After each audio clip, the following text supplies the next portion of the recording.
Now back. Where am I? Oh yeah. The biggest Great Lake is Lake Superior, which Wisconsin's Native Americans call Gitchagumi, or the Big Water. And big it is. In fact, Lake Superior could contain all the other Great Lakes plus 3 more lakes the size of Lake Erie. That's big. See ya.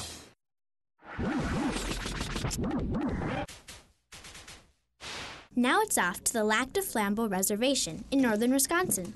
Minwewe and her little brother Henry have learned a lot from their dad about the Ojibwe traditions of maple sugaring. According to ancient teachings, Native Americans were the first to learn the process of maple sugaring, and they've passed it on ever since. Making maple sugar takes a lot of hard work and patience. So what we've got here is we've got a maple tree, which is called Ninatig in our language. It means the maple tree, our tree. And this time of the year, which is spring, is when the sap flows up out of the roots into the sapwood of the tree.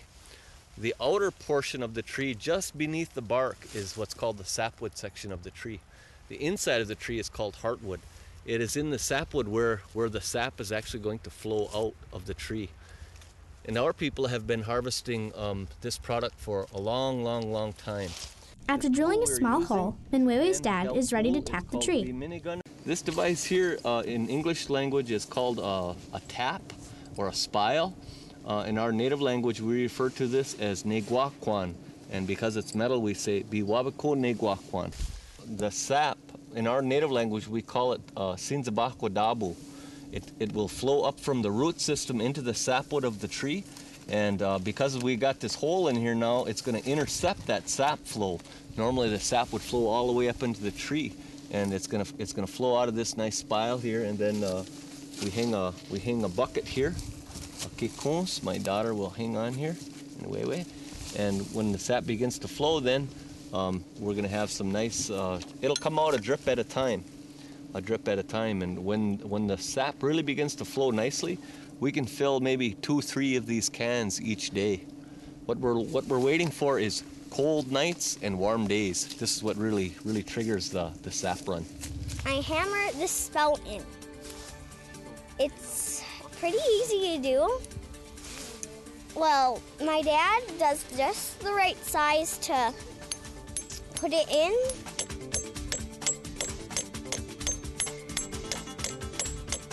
Our ancestors used a different type of device for tapping the tree.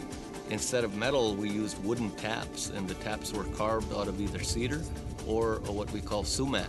And then instead of metal cans or plastic buckets today, what our ancestors used were folded birch bark baskets. They were called biscuitay noggin, and those sat directly on the ground.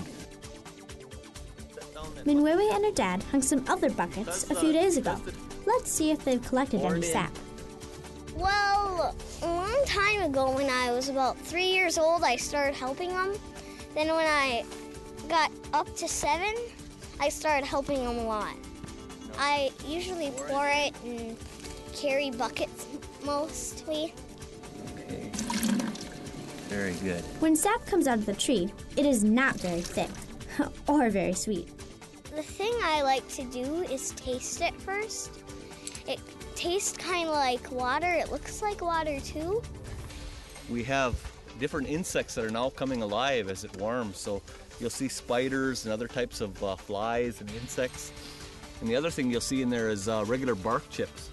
And as the wind blows, chips of bark will actually float off the tree and into the sap. So one of the processes we have then is to actually strain that off before we actually boil it and make our sugar products. It actually enhances the flavor of the syrup. This is the difference between the syrup we're making and the stuff you buy in the supermarket. The thing is, I don't taste it with spiders in it. With the aid of the fire, we're going to boil down what we've got here. It's going to take approximately 30 gallons of maple sap to make 1 gallon of maple syrup.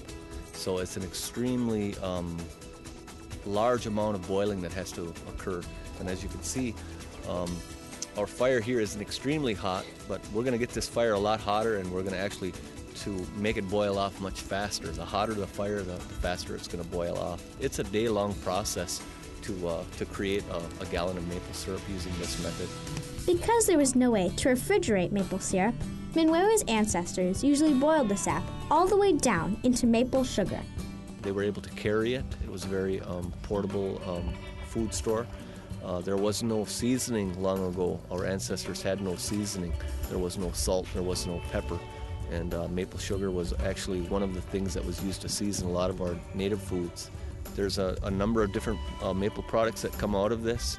The first one, of course, is maple syrup that comes following the maple syrup. Then we have the ability to make candy. It's called maple taffy. We call bigyu in our language.